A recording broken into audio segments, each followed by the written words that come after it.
सहना भवतु सहनौ भुनक्तु सह वीर्यं करवावहै तेजस्विनावधीतमस्तु मा विद्विषावहैः। ఓం శాంతి శాంతి శాంతి. అమ్మ 4వ అధ్యాయంలో 26వ శ్లోకం. స్తోత్రాదింద్రియాణ్యాన్యే సంయమాగ్నిషు జూహతి శబ్దాన్ విషయాన్ అనన్య ఇంద్రియాగ్నిషు జూహతి. ఇంకా మనకి కంటిన్యూషన్ ఎలా చెప్తున్నారు, ఈ అగ్నిని ఎలా గుర్తించాలి? స్తోత్రాదిని ఇంద్రియాణి అన్యే సంయమాగ్నిష్ జూహతి శబ్దాది విషయాన్ అన్యే ఇంద్రియాగ్నిషు జూహతి. అంటే కొందరు యోగులు స్తోత్రాది సమస్త ఇంద్రియములను, చూడండి మనకి పంచ ఇంద్రియాలు చేస్తున్న పనులు శబ్ద స్పర్శ రూప రసగంధాలు తన్మాత్రలు. ఈ ఇంద్రియాలు చేసేటువంటి ఇంద్రియాల రూపాన్నే సంయమ రూపాన్ని హోమం చేస్తున్నారు. అంటే ఈ ఇంద్రియాల ద్వారా ఏ విషయాలైతే సేకరిస్తున్నామో వాటిలన్నీ అగ్నిలో ఆహుతి చేస్తున్నాడు. అది యజ్ఞం చేయటం, అసలు యజ్ఞం. ఇప్పుడు దారికి వస్తారు చూడండి. అది అంటే మనం ఈ పంచ జ్ఞానేంద్రియాలు కర్మేంద్రియాలు అని చెప్పుకుంటున్నాం కదా. కర్మేంద్రియాలు పక్కకు ఉంచుదాం కాసేపు. జ్ఞానేంద్రియాల ద్వారా మనము శబ్ద స్పర్శ రూప రసగంధాలు అనేసి ఏవేవైతే తెలుసుకుంటున్నామో, స్తోత్రేంద్రియము, చక్షురింద్రియము, జుహ వాగింద్రియము, ఇవన్నీ చెప్పుకుంటున్నాం కదా. ఈ ఇంద్రియాలు 5 ద్వారా సేకరించినటువంటి విషయాలని అగ్నిలో సమర్పిస్తున్నాడు. అంటే ఇప్పుడు నువ్వు బయట విన్న విషయాలు నీకేమన్నా గుర్తుంటాయా? సమర్పణ చేసేసావు. లోపల ఉన్న జ్ఞానం అనే అగ్నికి ఆహుతి చేసావు. అంటే నువ్వు ఏ మాట విన్నా, ఏ దృశ్యము చూసినా, ఏ వాసన, ఏ స్పర్శ అన్నీ కూడా నువ్వు సమర్పించేసావు. అంటే చూడండి, ఇక నీ మనసులో ఏది పెట్టుకునే అవకాశం లేదు. ఇంకా ఇలా సమర్పణ చేయటం, అలా సమర్పణ చేయగలిగితే జూహతి, హోమం చేయగలిగితే సంయమం. అలా కొందరు చేస్తున్నారు. కొందరు యోగులు శబ్దాది సమస్త విషయములను ఇంద్రియ అగ్ని రూపమునందు హననము చేయుదురు. అంటే బయట అగ్ని రూపంలో కూడా సమర్పణ చేస్తున్నారు. అంటే ఏదైనా ఇక్కడ మనం తెలుసుకోవలసింది ఏంటంటే, కొందరు యోగులు స్తోత్రాది ఇంద్రియములను సంయమమున అంటే రూపాగ్నుల యందు హోమం చేదురు. మరికొందరు యోగులు శబ్దాది సమస్త విషయములను ఇంద్రియ రూపాగ్నులందు హననము చేయుదురు. అనగా యోగులు మనోనిగ్రహము ద్వారా ఇంద్రియములను అదుపు చేయుదురు. అంటే చూడండి, శమదమాదులు అని మనం చెప్పుకుంటున్నాం కదా. బయట విషయాలని వదిలేయటం, లోపల విషయాలని వదిలేయడం. అంటే అంతరింద్రియ నిగ్రహము, బాహ్య ఇంద్రియ నిగ్రహము. ఇక్కడ ఈ శ్లోకంలో మనకు చెప్పింది అది అన్నమాట. ఈ స్తోత్రాది ఇంద్రియములు అంటే చెవుల ద్వారా వినేవి, కంటి ద్వారా చూసేవి మొత్తం అనుకోవాలి. 5 అనాలి.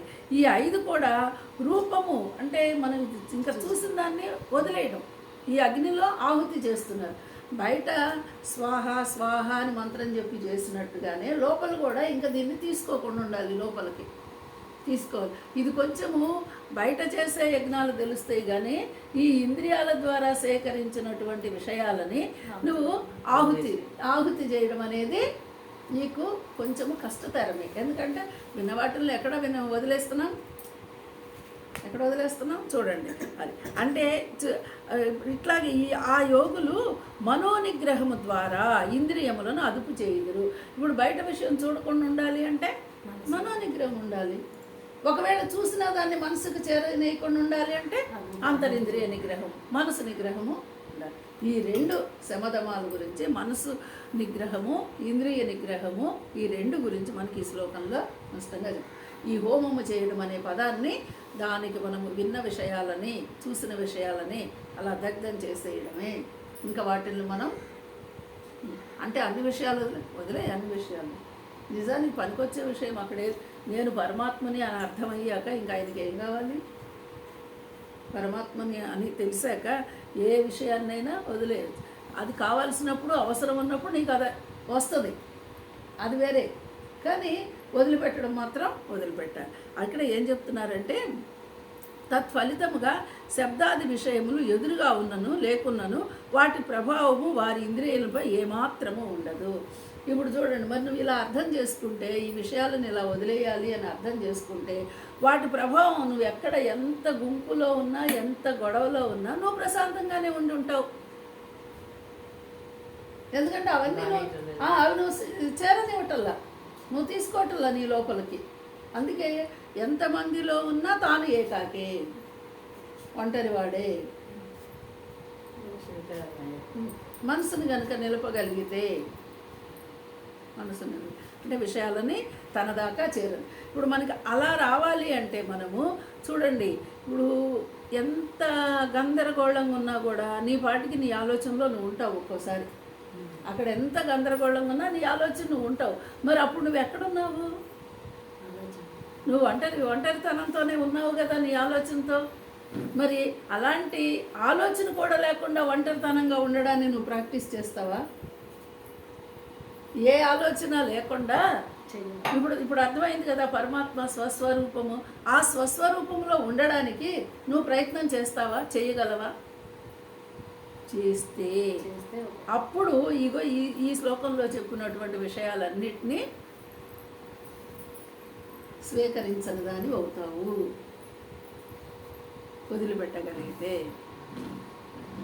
ఇది కొంచెము ఇంద్రియాలని అదుపు చేయడము అనేది, ఇంద్రియాల ద్వారా సేకరించినటువంటి విషయాలని లోపలికి తీసుకోకుండా ఉండటం అనేది కొంచెము సాధనతోనే కూడిన పని. అంటే దీనికోసమే మనము ఓంకారాన్ని ధ్యానం చేయడము, లేకపోతే మంత్రాన్ని జపం చేయడము ఎట్లాగా చెప్తూ ఉంటారు కదా. అవన్నీ ఎందుకంటే మనోనిగ్రహం కోసమే. మనోనిగ్రహాన్ని సాధించిన వాడు ఈ ఇంద్రియ నిగ్రహాన్ని ఖచ్చితంగా సాధించగలడు. ఇంద్రియ నిగ్రహం ఉన్నప్పుడు ఇగో ఈ అగ్నిలోనే ఇవన్నిటిని ఆహుతి అయిపోతున్నాయి. కాబట్టి విషయాలన్నీ అగ్నిలో ఆహుతి అయిపోతే ఇంకా అక్కడ మిగిలేదేముంది? నీ స్వస్వరూపము నువ్వే. నువ్వు అంటే దీన్ని కొంచెం కష్టం మీదైనా సరే సాధించగలగాలి. ముందటి ఈ 3 శ్లోకాల్లో బ్రహ్మ అంతా బ్రహ్మగా తెలుసుకోవడము, తర్వాత ఈ యజ్ఞాన్ని బ్రహ్మయజ్ఞంగానే భావన చేయటము, ఆ యజ్ఞం ద్వారా చేసినటువంటివి ఏమిటాయంటే నీలో వాటిలన్నిటినీ దగ్ధం చేయటం.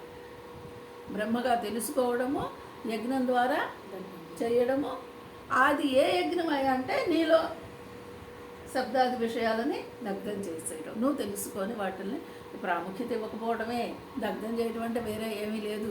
ఆ విషయాలకు ప్రాముఖ్యత ఇవ్వకుండా ఉండటమే. ఆ విషయాలు వింటాం వదిలేయి, చూస్తాం వదిలేయి, నాకు అవసరం లేదు అని. అంటే నువ్వు ఏది కూడాను అవసరం లేదు అనమంటే ఎలా కుదిరిద్ది అంటే కుదుర్చుకోవాలి. మనం ఇప్పుడు 100కి 99 అవసరం లేని వాటిల్లోనే వెళ్తామండి. ఆ 100ది ఒక్కటే పరమాత్మతో నీ అవసరం. 99 అవసరం లేని మనకు 99 అవసరంగా కనిపిస్తాయి. ఆ 100ది పరమాత్మతో మాత్రం అవసరం గుర్తురాదు. అంటే వేరే అలా అనేసి మనము అన్నీ వదిలిపెట్టి అన్నీ చేయకుండా ఉండమని అర్థం కాదు. నీ డ్యూటీ నువ్వు చేస్తున్నా కూడా నువ్వు పరమాత్మ భావనే ఉండాలి. అంటే అనవసరపు విషయాల్లోకి వెళ్ళొద్దు. అయితే ఇక్కడ అనవసరపు విషయాలు ఏంటి, అవసర విషయాలు ఏంటి, అది ముందు నుంచే చెప్పుకుంటున్నాం. నీది కాని సమస్యను నీ మీద వేసుకుంటున్నావు, అనవసరపు విషయం. నిజంగా ఆలోచిస్తే మన సమస్య అంతా మన చుట్టూ ఉన్న సమస్యలన్నీ. మన ఈ కాని వాటికే మనం ప్రాముఖ్యత ఇస్తామా? ప్రతిదీ అంటే దేహ సంబంధము, ఆత్మ సంబంధము. ఆత్మ సంబంధంతో ఉన్నది పరమాత్మ, దేహ సంబంధంతో ఉన్నది బంధాలు, బరువులు, బాధ్యతలు. ఈ దేహ సంబంధానికే ప్రాముఖ్యత ఇస్తున్నాం కానీ ఆత్మ సంబంధంతో ఉన్న పరమాత్మకి ఎక్కడ ఇవ్వగలుగుతున్నాము? అది ఇస్తే ఇవన్నీ వదిలిపోతాయి. కానీ ఇవి వదిలించుకోవడం చేతగాక అనాత్మ భావంతోనే నిడలు పట్టుకొని నాది కాని దానికి నేను అని. అంటే ఇక్కడ ఏం లేదు తేడా. ఆ పరమాత్మ భావన తెలుసుకున్నవాడు మళ్ళీ ఈ లోకంలోకి రాకుండా ఉంటాడు. తెలుసుకోకుండా ఉన్నవాడు మళ్ళీ వస్తూ ఉంటాడు, పోతూ ఉంటాడు. ఇది ఒక్కటే తేడా. తెలుసుకొని ఈ శబ్దాలు వీటిలన్నిటినీ ఆ జ్ఞానం అనేటువంటి అగ్నిలో దగ్ధం చేయగలిగితే మళ్ళీ ఏ మూటని మోసుకెళ్ళే అవకాశము లేదు. మోసుకెళ్ళకపోతే మళ్ళీ వచ్చే అవకాశము లేదు. ఇది తెలుసుకోవడం అంటే ఇక్కడ అంతదాకా చెప్పలేదు. ఈ కేవలము ఈ శబ్దాది విషయాలని హననం చేయమన్నాడు. అలాంటి వాళ్ళని యోగులు అని చెప్పి చెప్తున్నారు. రేపు చెప్తున్నాం. హరి ఓం.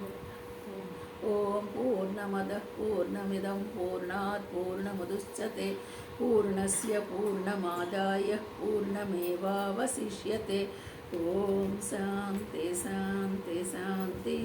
హరి ఓం. శ్రీ గురుభ్యో నమః.